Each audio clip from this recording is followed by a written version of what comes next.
Okay, today's update's going to start in the garage. The CNC's been down for quite a while because the encoder and the X motor failed. These old motors had the encoder, just a little plastic box there, easy to get damaged, I think. But this thing had been kind of not running that great for quite a while, and it finally failed completely a few months ago. I had started building a new controller as far back as it was like 2019 when I bought the parts for this. Never got around to finishing building it. So I had to spend most of this trip home building this new controller. But the CNC is ready to run now, except I still need to redo the this old dust brush thing. I don't know what I was thinking. It's really coarse and separated. It doesn't help to create any kind of a vacuum at all, so it couldn't really work very well. And I don't know why I even keep that thing, because all it does is collect dust. But I need a new bag for it, so it can collect dust. And then I need to build a new one of these and do it with better bristles or so, whatever, get that working so it doesn't make so much sawdust. But anyway, these new motors are much better protected for the encoder. See, they get the nice little metal cans on them there. So this thing's running a lot better than it ever has. I don't think the original motors were ever tuned right.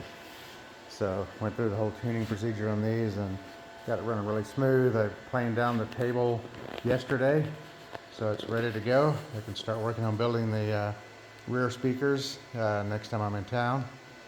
And I did get a little bit done in the theater control room, so we'll see that next. Okay, coming into the control room. Got a little bit of work done in here. This is the rack where all the internet stuff's going to be.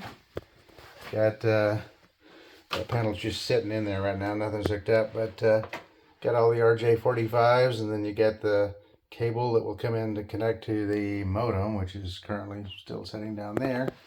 And then I got all these network cables that go out to different rooms and so on. I still got to put connectors on. And then I've got this power supply, this down here to these will connect the power over here, and then all this stuff can have a battery backup. So, and then over here for the whole house audio, got the HTD stuff just sitting in here. Got the controller and the two amplifiers. It's a DMA 1240.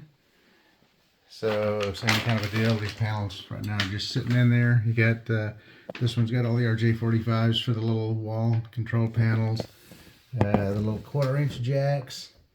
I've got RCA jacks in some of the rooms, so you'd be able to connect a portable device to the RCA connectors down in like a bedroom and send them directly up to the whole house audio. With all the cabling, speaker wires, and everything's still up under there.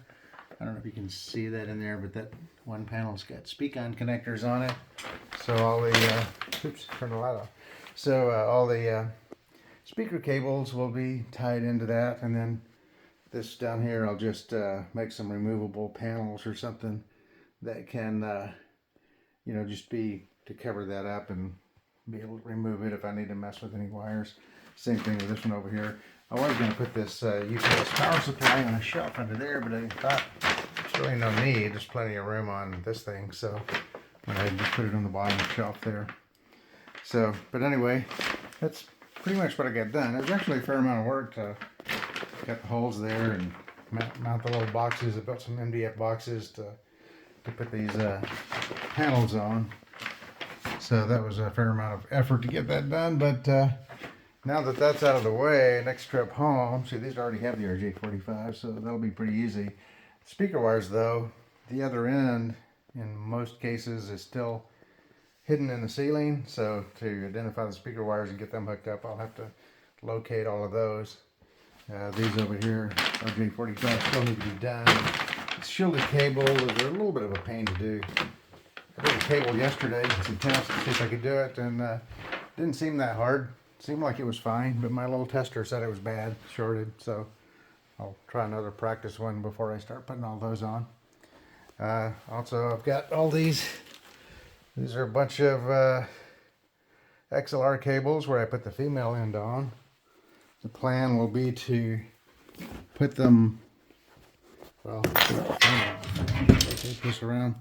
The plan is going to be to put these on and have little cable ties on them, bringing them across to this corner, and then run them all down that through, maybe even through some kind of a sleeve.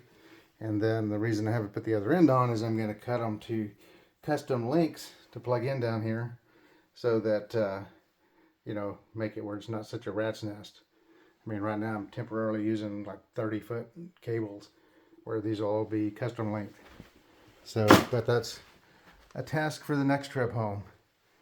And I'm still planning on having a minor foot surgery first week of December, and then take the rest of the year off.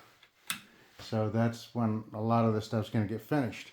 So hopefully by the end of the year, a lot of this stuff will be done, and then I'll be working on acoustic panels in the theater itself, some of the more cosmetic type stuff, getting rid of those oak